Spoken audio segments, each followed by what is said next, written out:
The Olympics feature many sports and they made some interesting additions to the list, such as skateboarding and surfing. But we are here to talk about the most unusual banned/discontinued Olympic sports. And I really wish some of them would make a comeback, just to spice things up a bit. First up, we have a classic which most people played as kids, tug of war. It has been featured in 5 instances of the Olympics between 1900 and 1920. The biggest controversy happened in 1908 when one of Great Britain's teams, the Liverpool police team, was wearing, quote, enormous shoes, so heavy in fact, it was with great effort they could lift their feet from the ground. I just find it so funny those shoes made it past all the regulations, which were probably a bit questionable at the time anyway. And, can the Liverpool police team please join the field?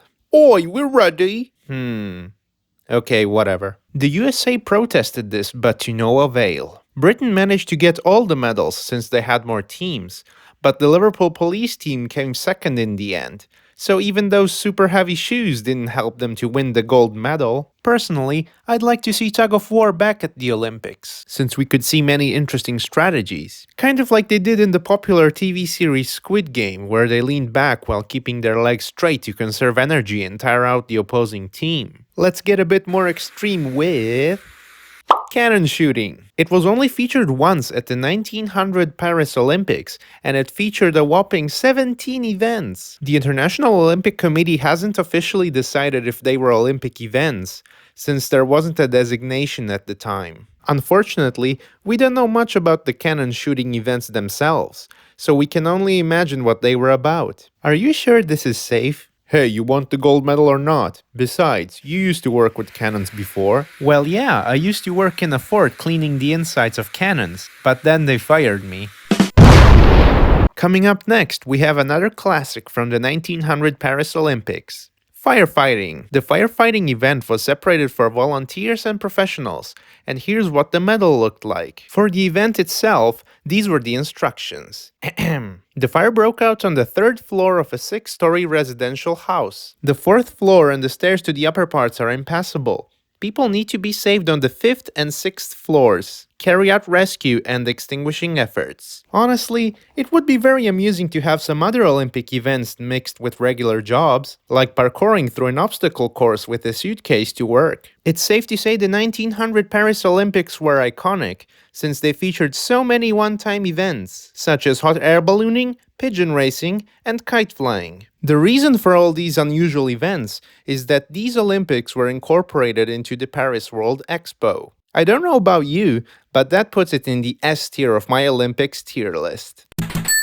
Now here's a set of disciplines which I really want to make a comeback. Art competitions. They were featured at the Olympics from 1912 to 1948, and they were divided into 5 categories: architecture, literature, music, sculpture, and painting. All of these works of art had to be related to sports, but I would remove that requirement so artists could fully express themselves. For voting on the best pieces of art, a system which is used at the Eurovision Song Contest could be used as an example. The scores would be decided by receiving points from a professional jury and televotes. Art competitions would definitely add more variety to the Olympics, and I believe people who are more into art than sports would eagerly watch those events. Let's jump into the pool a bit for another sport which got discontinued.